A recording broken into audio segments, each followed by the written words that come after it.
Universe நேயர்களுக்கு எனது அன்பான வணக்கத்தை தெரிவித்துக் கொள்கிறேன் தோழர்களே. புரட்சித் தலைவர் எம்ஜிஆர் அவர்களுடைய மேன்மை மிகு விஷயங்களை நாம் பார்த்து வந்து கொண்டிருக்கிறோம். இந்த சீரியஸில் அடுத்து சொல்ல போகிறது மிக முக்கியமான மிகவும் சீரியஸான ஒரு விஷயம். இதையெல்லாம் நீங்கள் யுனிவர்ஸ் சேனலில் மட்டும்தான் அதை கேட்க முடியும் என்பதை மீண்டும் மீண்டும் அறுதியிட்டு சொல்லுகிறேன். அதை நான் ஆதாரத்துடன் சொல்லப் போகிறேன். ஒரு முதலமைச்சரோடு ஒரு முதலமைச்சர் மோதுவது என்பது, அறிக்கை விட்டு பேசுவது என்பது இயல்பானது. ஆனால் எம்ஜிஆர் அவர்கள் விருந்தோம்பலுக்கு எவ்வளவு முக்கியத்துவம் கொடுப்பார் என்பதை இந்த நாடு மட்டுமல்ல உலகம் அறிந்தது. உலகில் தமிழர்கள் எங்கெல்லாம் ஆளுகிறார்களோ, அரசியல் யாருக்கெல்லாம் தெரியுமோ, எதிரி கூட இதை மறுக்க முடியாத ஒரு விஷயம். ஆனால் ஒரு முதலமைச்சர் கூட சாப்பிடுவதை அவர் தவிர்த்தார் என்பதா நீங்கள் நினச்சி கேள்விப்பட்டிருப்பீங்களா? தான் வீட்டுக்கு உள்ளே வரக்கூடிய சாதாரண ரசிகராக இருந்தாலும் சரி, தன் வீட்டிற்கு பேசக்கூடிய ஒரு நடிகராக இருந்தாலும் சரி, தன்னை சந்திக்க வரக்கூடிய நபர்கள் யாராக இருந்தாலும் சரி, அவர்கள் சாப்பிடாமல் எம்ஜிஆர் அவருடைய முகத்தை பார்க்கவே முடியாது. அதுதான் நிச்சயமானது. ஆனால் இவர் போயிருக்கக்கூடிய இடத்தில் ஒரு முதலமைச்சரோடு சாப்பாடை முறித்து கொண்டார் என்பதுனா அது நீங்கள் எப்படி இருக்குன்னு பார்த்துக்கோங்க. அதுவும் முதலமைச்சராக இருக்கிற பொழுது இதை நீங்கள் எந்த சேனல்லையும் நான் இதை ஆதாரத்தோடு நான் காட்டப் போகிறேன். அதுதான் முக்கியமானது. என்ன விஷயம்னு கேட்டிங்கன்னா, தன்னுடைய திரைப்படங்களில் எப்படி பெண்களுக்கு எப்படி ஒரு முக்கியமான விஷயத்தை எடுப்பாரோ, எப்படி பெண்களை காப்பாற்றுவது போல் அவர் இருப்பாரோ, அதே போல் தன் வாழ்க்கையிலும் அவர் இருந்தார். அதுதான் ரொம்ப முக்கியமானது. மது விஷயத்திலும், சிகரெட் குடிப்பது விஷயத்திலும் அதே மாதிரி. இதை கேள்விப்படுகிற சில தோழர்கள் கூட சொல்கிறாங்க, கடவுள் மறுப்பு கொள்கை என்பது என்னன்னு கேட்டிங்கன்னா, அந்த காலத்தில் மூட நம்பிக்கை எதிர்ப்பு கொள்கை என்பதை நீங்கள் புரிந்து கொள்ள வேண்டும். தந்தை பெரியார் அவர்களை பற்றி சொல்லுகிற பொழுது, தந்தை பெரியாரிடம் பேரறிஞர் அண்ணா இல்லாமல் இருந்திருந்தால், பேரறிஞர் அண்ணா அவர்களிடம் புரட்சித் தலைவர் எம்ஜிஆர் அவர்கள் இல்லாமல் இருந்திருந்தால், நான் நிச்சயமாக சொல்லுகிறேன், சத்தியமாக சொல்லுகிறேன், இந்த உலகத்தில் எவ்வளவு பெரிய விவாதத்தில் இருக்கக்கூடிய ஆளாக இருந்தாலும் தமிழ்நாட்டில் நடந்த நம்மளுடைய மக்களோட மாற்றம் இருக்கு இல்லையா, ஒரு பிச்சைக்காரனை கூட இன்றைக்கி பார்க்க முடியாத நிலைமை. பிச்சைக்காரர்கள்லாம் இன்றைக்கி 1 ரூபா 2 ரூபா இல்லை, 10 ரூபா 20 ரூபா கேட்குற நிலைமையில் இருக்குது. நான் இன்றைக்கி கூட ஒரு பிச்சைக்காரர் பார்த்தேன். ஒரு சகோதரர், நம்ம தம்பி மாரிமுத்துங்கிற தோழர் கூட எனக்கு சொன்னாப்புல, அண்ணே இப்போ பிச்சைக்காரெலாம் 10 ரூபா கொடுத்தா வாங்க மாட்டாங்க, 20 ரூபா கொடுத்தா வாங்குறாங்கன்னு நிலைமை. ஏன்னா அவர்களுக்கு சாப்பாட்டு பஞ்சம் ஒன்று இல்லை என்கின்ற நிலையை உருவாக்கியதற்கு அவர் கொடுத்த மூல தத்துவ ஞானம் அதுதான் ரொம்ப முக்கியமானது. அந்த வகையில் வந்த எம்ஜிஆர் மிக முக்கியமான திட்டங்களான மது கொள்கை இருக்கு இல்லையா, சாராயம். அதனால தான் அந்த மது கொள்கை திட்டத்தில் இருந்து தான் அவருக்கு முதல்ல அதை விட்டு வெளியில் வரார். திராவிட முன்னேற்ற கழகத்தோடு சேர்ந்து அவருக்கு என்ன பிரச்சனை நடக்குதுன்னு கேட்டால் மது பிரச்சனை. தன்னுடைய ஆட்சியில் 1977 அவர் ஆட்சிக்கு வந்தவுடன் அவர் அமுல்படுத்திய திட்டம் இருக்கு இல்லையா, சாராய ஒழிப்பு திட்டம். அது பின்னாடி சிக்கலில் வந்துச்சு, அது நடைமுறை வந்தது. அந்த நடைமுறையால் இந்த நாடு எப்படி பாதிக்கப்பட்டது, அதோட நாள் நிதிநிலை அறிக்கை முக்கியமாக தயாரிக்க முடியாத ஒரு சூழல் உருவானது. அதனால் புரட்சித் தலைவர் எம்ஜிஆர் அவர்களையே மதுக்கடைகளை திறக்கக்கூடிய கட்டாய சூழல் உருவானது என்பது அது வரலாறு. ஆனால் நான் மீண்டும் சொல்லுகிறேன், ஆனால் அவர் திரைப்படங்களில் மட்டுமல்ல, தன் வாழ்க்கையிலேயும் சிகரெட்டு குடிப்பதோ மது குடிப்பதோ அறவே தவிர்த்து வந்தார். அது எவ்வளவு பெரிய ஆள்களாக இருந்தாலும் அந்த பார்ட்டியில் கூட அவர் கலந்துக்கிட மாட்டாங்க. எடுத்துக்காட்டு தான் இப்போ நான் சொல்லக்கூடிய விஷயம்.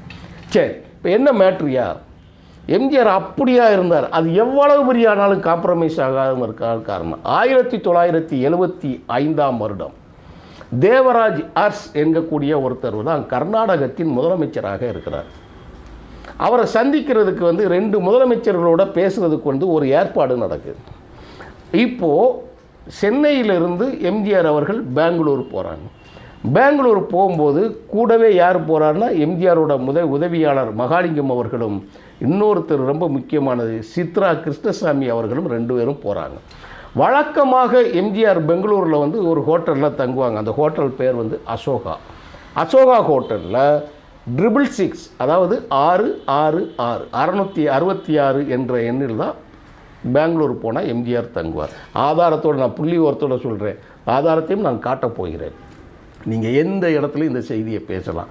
எம்ஜிஆர் அவர்களின் உறுதித்தன்மை இருக்கு இல்லையா, அதை காட்டுறதுக்கு தான் இந்த செய்தி. அது அப்போது அந்த ரூமில் போயிட்டு மதிய சந்திப்பு தான் முதலமைச்சர், 2 முதலமைச்சர்கள் உட்காந்து பேச போகிறாங்க. பெரிய அளவில் நியூஸ் ஃப்ளாஷ் ஆகி இருக்குது. இப்போது அவருக்கு ரூமுக்குள்ளே போய் ஷூட் ரூம் இருக்கும்ல, அந்த ஷூட் ரூமில் வந்து பல ரூம் இருக்கும். அப்போது ஒரு முதலமைச்சர் தங்குறதுக்கு உள்ளறையில் கொண்டு போய் சிறிது ரெஸ்ட் எடுக்கிறதுக்காக எம்ஜிஆர் உள்ளே போயிருக்கிறாங்க. வெளியில் வந்து மிட் நைட்டில் அவங்க கிளம்பணும்ல, அதிகாலையில் ஃப்ளைட் வந்து சேர்றதுக்காக என்ன பண்ணுவோன்னா அந்த ஃப்ளைட்டு டயத்துக்கு தான் அவங்க ஏறி வரணும். அப்போது தூக்கம் இல்லாமல் அவங்க வந்து இரவு நேரத்தில் வந்து சேர்ந்து அதிகாலை சேர்ந்து இவங்க வந்து இருக்காங்க மதிய சந்திப்பு. இப்போது உதவியாளர்கள் எல்லாம் அந்த இருக்கக்கூடிய ரிசப்ஷனில் இருக்கக்கூடிய ரூமில் உதவியாளர்கள் படுத்து விட்டாங்க. இப்போ மீட்டிங் ஸ்பாட் இருக்கும்ல, கூட்ட அரங்குன்னு ஒன்று இருக்கும்ல, ஒரு மீட்டிங் ஸ்பாட் அந்த ரிசப்ஷன் ரூமில் இருக்குன்னா எங்கே இருக்குன்னா ஷூட் ரூமுக்குள்ளே தான். அந்த இதை ஏற்பாடு பண்ண உடனே அவங்க போய் என்ன பண்ணியிருக்காங்கன்னா, வரவேற்பு அறையில் இருக்கக்கூடிய அந்த hotel manager, Ashoka hotel manager வந்து என்ன பண்ணியிருக்காங்கன்னா, அந்த பிரிட்ஜுக்குள்ளே வந்து எல்லா சாப்பாடு சில கூல்ட்ரிங்க்ஸ் எல்லாம் வைக்கும்போது அதில் சாராய பாட்டிலும் வைக்கப்பட்டு விலை உயர்ந்த மது பாட்டில்கள் வைக்கப்பட்டிருக்குது. அதிகாரிகள் வந்து எல்லாமே செக்கப் பண்ணுறாங்க, கர்நாடக அதிகாரிகள் எல்லாம் செக்கப் பண்ணிவிட்டு உள்ளே போயிட்டு முடிச்சுட்டு போயிட்டாங்க. இப்போது எம்ஜிஆர் எழுந்திரிச்சு மீட்டிங் ஸ்பாட்டுக்குள்ளே வந்துட்டு அப்படியே வந்து தண்ணி குடிக்கிறதுக்காக பிரிட்ஜை திறந்துருக்கிறார். பிரிட்ஜை திறந்து தண்ணி எடுத்து குடிக்கும்போது பார்த்தா உள்ளுக்குள்ளே மது பாட்டில் இருக்குது பிரிட்ஜுக்குள்ளே. இதை பார்த்த உடனே அதில் இருக்கக்கூடிய தண்ணி எல்லாம் தூக்கி எரிஞ்சிட்டு, இது யார் செஞ்ச வேலை, இங்கே எப்படி இது இப்படி வந்துச்சு, இதை எப்படி கவனிக்காமல் விட்டுது அப்படின்னு சொல்லி பயங்கரமாக தன்னுடைய உதவியாளர்கிட்ட அவர் சத்தம் போடுறார். அவங்களுக்கு தெரியலை. தலைவரே ஏற்கனவே இது இல்லை, நாங்கள் பார்த்தோம், இல்லை இப்போ ஏதோ நடந்திருக்கு, மன்னிச்சுக்கோங்க, நாங்களும் தூங்கியிருக்கோம் என்னன்னு சொல்லும்போது நேரடியாக அப்படியே உதவியாளரை கூப்பிடுன்னு சொல்லி கேட்டான். அப்போ அந்த உதவியாளர் என்ன சொல்லியிருக்காங்கன்னா, ஐயா கர்நாடக அரசு அதிகாரிகள் வந்தாங்க, ஒரு முதலமைச்சர், நீங்கள் ஒரு முதலமைச்சர் வந்திருக்கிறதுனால இதை முழுவதும் பாதுகாவலர்கள் எடுத்துக்கொண்டார்கள். அப்போது கர்நாடக முதலமைச்சர் தேவராஜ் அர்ஸ் என்கக்கூடிய அந்த முதலமைச்சர்களோட உதவியாளர்கள் இருக்காங்க இல்லையா, அவங்க சாப்பாடுறதுக்கு உண்டான பொருள் வச்சுருக்கிறாங்க. இது எங்கள் ஏற்பாடு கிடையாது, இது முதலமைச்சர்களோட உதவியாளர்களோட ஏற்பாடு. ஒன்று சொன்ன உடனே இம்மீடியட்டாக இதை மூல தூக்கி வெளியே போட்டு கழட்டு போ அப்படின்ட்டார். ஐயா இது சீஃப் மினிஸ்டர் வச்சுருக்குறாங்க அப்படின்னு சொன்ன உடனே, இந்த ரூம் எனக்கு கொடுத்துருக்குதா கர்நாடக முதலமைச்சருக்கு கொடுத்துருக்குதாங்க. இந்த ரூமில் இருக்கக்கூடிய பொருள்கள் வைக்கக்கூடிய அறையில் நான் குடிக்கக்கூடிய தண்ணீர் உட்பட இருக்கிறது எனக்கா கர்நாடக முதலமைச்சருக்கா? எனக்கான ரூமில் என்னை உட்கார வைங்க. மதிப்புமிக்க கர்நாடக முதலமைச்சர் தேவராஜ் அர்ஸ் அவர்களுக்கு ஒதுக்கப்பட்ட ரூமில் அதெல்லாம் கொண்டு போய் வச்சுக்கோங்க. இல்லை நான் ஏன் ரூமை மாற்றிருங்க, நான் போயிடுறேன். என் வாழ்க்கையில் மதுவினை நான் தொடுவதில்லை, சிகரெட்டினை நான் தொடுவதில்லை, அது புழங்குகிற இடத்தில் நான் இருப்பதும் இல்லை. சொன்னது யார்? முதலமைச்சரோட அதிகாரிகள்கிட்ட இம்மிடியட்டாக எல்லாமே.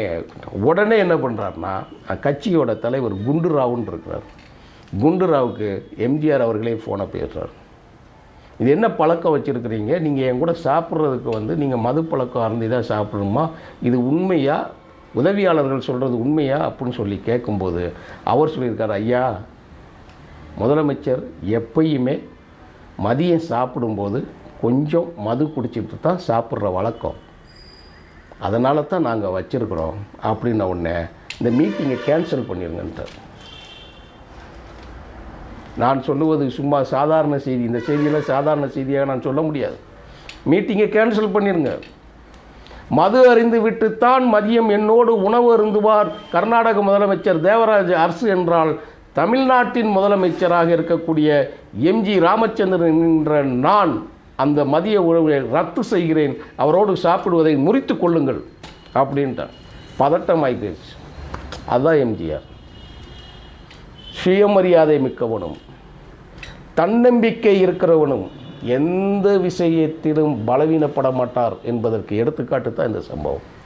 வேறு யாராவது சொல்ல முடியுமா? அப்படியே காவிரி பிரச்சனையிலிருந்து 2 நாட்டு மக்களும் இருக்கக்கூடிய உடன்படிக்கை முதற்கொண்டு அக்ரிமெண்ட் போடக்கூடிய அந்த சந்திப்பை முறித்து கொள்வதற்கு அது ஒரு மது பாட்டில் காரணமாக இருந்துச்சுன்னா நீங்கள் நம்புவீங்களா? உடனே தூக்கி சொல்ல போடணும். ஏன்னா ஒழுக்கத்தில் குறைந்தவன் எவ்வளவு பெரிய மேன்மை படைத்தவனாக இருந்தாலும் அவன் மிகப்பெரிய மனிதனாக இருக்க முடியாது என்கக்கூடிய நம்பிக்கையில் இருந்தாலும் இதை நீங்கள் வேறு எங்கிட்டும் கேட்க முடியாது. தன்னம்பிக்கை இருக்கிறவற்றை தான் இருக்க முடியும். உடனே என்ன நடந்துச்சு தெரியுமா? இதை கேள்விப்பட்ட கர்நாடக முதலமைச்சர் பதட்டப்பட்ட, இப்படி ஒரு மனுஷனா, இது சாத்தியமா அப்படின்னு நினச்சிட்டு, வேண்டாம்ப்பா நான் முதல்ல மது பாட்டில் அது மதிய உணவை ரத்து பண்ணிடுங்க. அப்படின்னா என்ன செய்கிறது? அவரை குடிச்சிட்டு கூட வர சொல்லுங்கள், அதை பற்றி எனக்கு பிரச்சனை கிடையாது, கூட்டத்தை கேன்சல் பண்ணிடுங்கன்னு சொல்லிட்டு எரிச்சிட்டார்.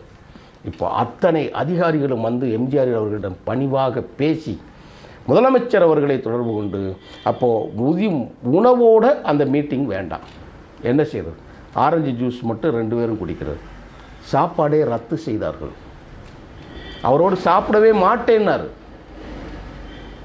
பசித்த வயிறோடு கலங்கிய கண்ணோடு என்னை யாரும் சந்திக்கவே கூடாது என்று தன் வாழ்நாள் முழுவதும் வாழ்ந்த மனிதன் ஒரு காரணத்திற்காக ஒரு முதலமைச்சரோடு நான் சாப்பிடவே மாட்டேங்கிற செய்தியை நீங்கள் எப்படியா பார்க்க முடியுமா? அதுவும் யார்? அதிகாரமிக்க காங்கிரஸ். சும்மா சாதாரணது கிடையாது. ஒன்றிய அரசுன்னு ஆட்சி பிரதிநிதி தான் கர்நாடக அரசில் இருக்குது. தமிழ்நாட்டில் ஸ்டேட் கவர்மெண்ட்டு, நம்ம கட்சி, திராவிட இயக்கத்தோட கட்சி, அண்ணா திராவிட முன்னேற்ற கழகம். அவங்க யார் தெரியுமா? இந்தியாவே ஆட்சி நடத்துகிற கட்சி. அவங்க நினைத்தால் ஒரு நிமிஷத்தில் இந்த ஆட்சியை கலைச்சிருவாங்க. தூங்கி எந்திக்கக்குள்ளேயே முதலமைச்சர் பதவியாக இருக்க முடியாது. ஆனால் தன் பதவியே போனாலும் இதுக்கு சமம் அப்படின்னு சொல்லிட்டு தூக்கி எறிஞ்சி, என் வாழ்நாளில் மது பாட்டில் இருக்கிற இடத்தில் இருக்க மாட்டேன், மது அருந்தியவர்களோடு நான் உணவு அருந்த மாட்டேன் அப்படின்னு சொல்லக்கூடிய அந்த தில்லு இருக்கு இல்லையா, அதுக்கு பேர் தான் எம்ஜிஆர். சரி, இவ்வளோ தூரத்துக்கு சொல்கிறீங்களே, இதுக்கு என்ன சாட்சி? இந்த காட்டுறேன் பாருங்க. இதுதான் சாட்சி. பக்கம் 291, 292, 293 பக்கம். புரட்சித் தலைவர் அறையில் மது பாட்டில்கள். காட்டுனா 1975ஆம் வருடம் தேவராஜ் அர்ஸ் முதலமைச்சர்.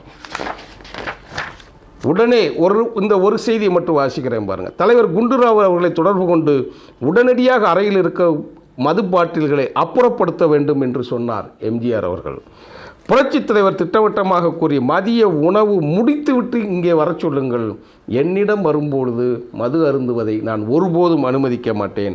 இதை கேள்விப்பட்ட கர்நாடக முதலமைச்சர் மதில் பாட்டில்கள்லாம் திருப்பி எடுத்து சென்றுவிட்டு வெறும் ஆரஞ்சு ஜூஸுடன் மதிய உணவை புரட்சித் தலைவரோடு சேர்ந்து அமர்ந்து தேவராஜ் அவர்கள் முடித்தார். இந்த செய்தி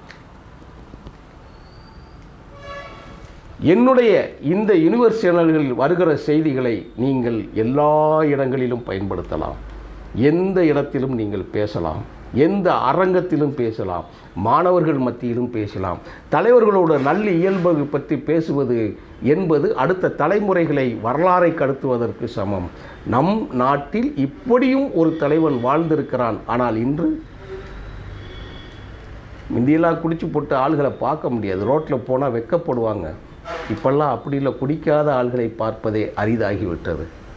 ஆனால் எம்ஜிஆர் அவர்களுடைய ஆட்சி காலத்தில் அவரே குடிக்காமல் இருந்த அந்த அதிசயத்தை நிகழ்த்தி காட்டினதை நீங்கள் இந்தியாவில் வேறு எங்கேயும் நீங்கள் பார்க்க முடியாது. இப்படி யாரும் கட்சா சொல்ல முடியுமா? அதைத்தான் இந்த இடத்துல நான் பகிர்கிறேன். ரொம்ப முக்கியமான கொடுத்து சிவந்த கரங்கள்.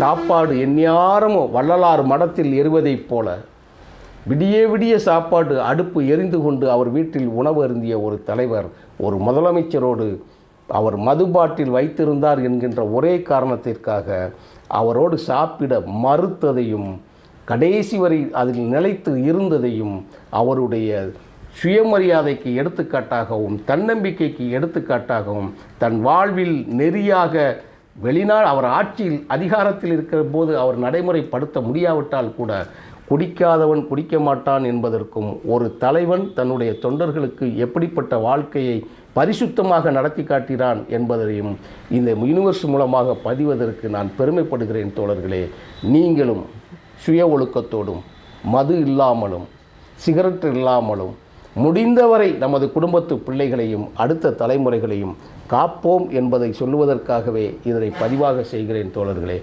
நன்றி, வணக்கம் தோழர்.